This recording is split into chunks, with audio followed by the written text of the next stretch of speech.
E96. Communication error between the compressor drive module and the main control board. First, check whether the two wiring connections inside the electrical box are loose.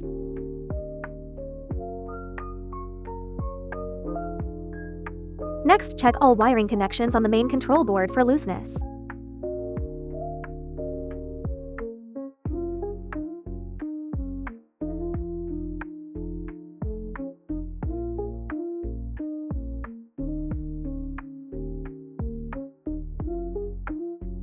After confirming that all wiring is normal, check whether the indicator light on the main control board is illuminated. If the indicator light does not illuminate normally, it can be inferred that there is a wiring or power supply issue. At this point, recheck whether the terminals inside the electrical box are properly connected.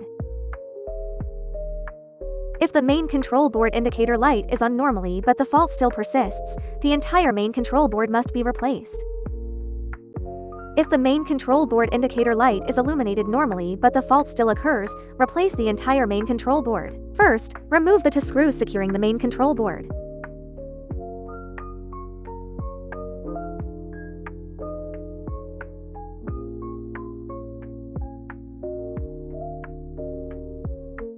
Then locate the two standoffs on both sides of the main control board and pull the board out of the standoffs.